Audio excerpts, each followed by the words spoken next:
जय हिंद दोस्तों, आप सभी को पता है एसएससी कांस्टेबल जीडी के तरफ से एक नई नोटिस जो है एग्जाम पेपर कैंसल को लेकर आ चुका है। यानी कि दोस्तों कुछ शिफ्ट का प्रश्न जो है यहाँ पे दोस्तों कुछ शिफ्ट का पेपर जो है फिर से आपका कंडक्ट होगा। अब दोस्तों सभी स्टूडेंट के मन में डाउट ये है कि आखिर यहाँ पे पेपर कैंसिल क्यों किया गया है, यानी कि दोस्तों आपका पेपर रद्द क्यों हुआ है, इसके पीछे रीजन क्या है। क्या किसी सेंटर पर जो है पेपर में धांधली हुआ है?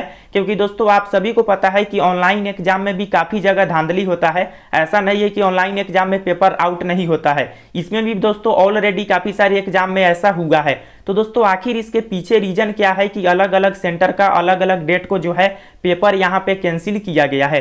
तो आज की इस वीडियो में आपको बताएंगे कि आखिर नोटिस में इसके पीछे रीजन क्या बताया गया है। इसके अलावा दोस्तों कौन कौन से कैंडिडेट का आपका रद्द हुआ है और क्या सभी कैंडिडेट का फिर से एग्जाम होगा, सभी डिटेल्स आज की इस वीडियो में स्टेप बाय स्टेप जानेंगे। तो दोस्तों वीडियो में आप सभी बने रहिए और अभी तक अपने चैनल को सब्सक्राइब नहीं किए हैं तो चैनल को सब्सक्राइब कर लीजिएगा एसएससी कांस्टेबल जीडी भर्ती रिलेटेड सभी अपडेट के लिए। तो देखिए दोस्तों यहाँ पे आप सभी देखेंगे ये नोटिस जो है एसएससी के तरफ से, एसएससी के जो ऑफिशियली साइट है ssc.government.in वहाँ पे ये रिलीज किया गया है। और इस नोटिस को आप सभी हमारे व्हाट्सएप ग्रुप, टेलीग्राम ग्रुप सभी जगह से डाउनलोड कर सकते हैं, लिंक डिस्क्रिप्शन में मिल जाएगा। अब दोस्तों सबसे बड़ा सवाल यही है कि आखिर ये पेपर जो है रद्द क्यों हुआ है।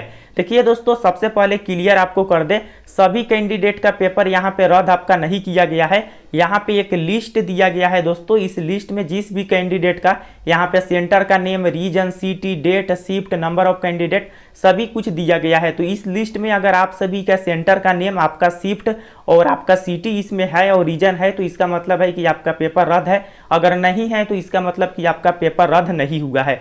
लेकिन दोस्तों सबसे बड़ा सवाल है कि आखिर ऐसा क्यों हुआ है। क्योंकि दोस्तों आप सभी को पता होगा कि एसएससी के जितने भी एग्जाम होते हैं, चाहे सीएचएसएल, सीजीएल, एमटीएस, जीडी, जो भी एसएससी एग्जाम कंडक्ट कराता है उन सभी एग्जाम में ऐसा कभी भी नहीं हुआ है।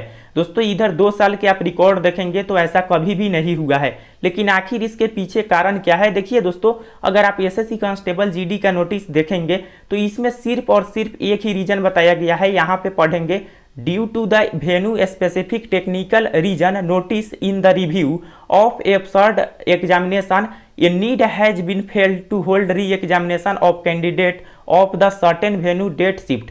तो यहाँ पे ये बताया है दोस्तों कि आप सभी देखेंगे यहाँ पे बताया गया है कि कुछ टेक्निकल रीजन, यानी कि दोस्तों कुछ तकनीकी खराबी के कारण यहाँ पे एसएससी के तरफ से समीक्षा किया गया। यानी कि एसएससी के रिव्यू में ये आया है कि कुछ सेंटर पर जो है टेक्निकल इशू था, जिस कारण से दोस्तों इस एग्जाम को जिस शिफ्ट का यहाँ पे नेम दिया गया है नीचे की तरफ लिस्ट में, उसका जो है पेपर रद्द किया जा रहा है और फिर से एग्जाम आपका 30 मार्च 2024 को कंडक्ट कराया जाएगा। तो एसएससी की तरफ से सिर्फ और सिर्फ यहाँ पे यही बताया गया है कि यहाँ पे कुछ एग्जाम का जो शिफ्ट है जहाँ पे एसएससी की तरफ से रिव्यू में ये पाया गया, यानी कि एसएससी के समीक्षा में ये पाया गया कि यहाँ पे तकनीकी खराबी था। अब देखिए दोस्तों यहाँ पे सवाल ये होगा कि टेक्निकल रीजन जो है स्टूडेंट जब एग्जाम दे रहे थे उस समय आया था या एग्जाम के बाद कोई टेक्निकल इशू आया? क्योंकि दोस्तों आप सभी को पता है कि यहाँ पे ऑनलाइन एग्जाम होता है तो ऑनलाइन एग्जाम के बाद भी टेक्निकल इशू आ सकता है। तो दोस्तों ये आखिर कारण क्या है उसके बारे में डिटेल्स में तो यहाँ पे नहीं बताया गया है कि डिटेल्स में आखिर क्या रीजन पाया गया है। दोस्तों केवल ये बताया गया है कि एसएससी द्वारा जो है ये रिव्यू किया गया कि इन सभी जो है कुछ एग्जाम का जो शिफ्ट है वहाँ पे टेक्निकल इशू जो है पाया गया है, तकनीकी खराबी पाया गया है। यहाँ पे डिटेल्स में जो है इसके बारे में नहीं बताया गया है, केवल तकनीकी खराबी का जो है यहाँ पे जिक्र किया गया है। अब देखिए दोस्तों वहाँ पे एग्जाम सेंटर पर कैंडिडेट को जो है उस शिफ्ट में प्रॉब्लम हुआ था या एग्जाम के बाद जो है सिस्टम में कोई प्रॉब्लम आया, ये तो एसएससी ही जानेगा। क्योंकि दोस्तों इसके बारे में कोई भी डिटेल्स नहीं है। हालांकि दोस्तों एग्जाम जो कैंडिडेट दिए हैं वहाँ पे तो मुझे नहीं लगता है कि कोई प्रॉब्लम हुआ होगा, एग्जाम के बाद ही कोई टेक्निकल इशू आया होगा। अब देखिए दोस्तों एक सवाल ये भी आता है कि क्या एग्जाम के पेपर में कोई धांधली तो नहीं हुआ है यहाँ पे सेंटर पर, या सिस्टम के साथ कोई छेड़छाड़ तो नहीं किया गया है? ये भी दोस्तों एक सवाल उठता है। तो दोस्तों क्या रीजन है इसके बारे में तो जो डिटेल्स में जानकारी है ये यहाँ पे नहीं बताया गया है, केवल टेक्निकल रीजन का यहाँ पे बात किया गया है। एक्चुअली में क्या प्रॉब्लम हुआ है इसके बारे में दोस्तों एसएससी इस नोटिस में कुछ भी नहीं कहा है।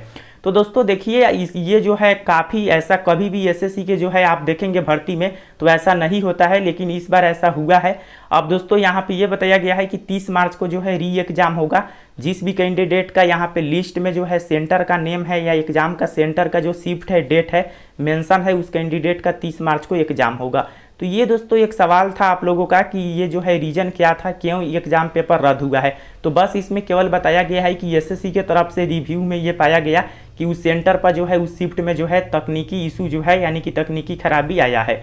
अब दोस्तों देखिए ये क्या हुआ है, इसके बारे में कोई भी कन्फर्म इसमें जानकारी नहीं दिया गया है। तो आई होप आप समझ गए होंगे। काफ़ी स्टूडेंट का सवाल ये भी होगा कि पेपर तो लीक कहीं नहीं हुआ है। दोस्तों ये भी हो सकता है कि कुछ सेंटर पर कुछ धांधली हुआ हो जो कि एसएससी के पकड़ में आया हो, ये भी एक कारण हो सकता है। हालांकि इसके बारे में कन्फर्म नहीं कर सकते हैं, लेकिन ये भी एक कारण हो सकता है। तो दोस्तों फिलहाल आप सभी देख लीजिए, इसमें अगर आपका नेम है या आपके शिफ्ट का नेम है तो आप जो है 30 मार्च को एग्जाम के लिए रेडी हो जाइए। 16,185 कैंडिडेट है। अगर नहीं है तो आप सभी जो फिजिकल का प्रोसेस है वो आपका होगा, बाकी आपका कुछ भी नहीं होने वाला है। जिसके इसमें नेम है, लिस्ट में जो डिटेल्स है, इसमें अगर आप सभी है तो आपका री एग्जाम होगा। तो समझ गए होंगे। फिर मिलते हैं नेक्स्ट वीडियो में, तब तक के लिए जय हिंद, वंदे मातरम।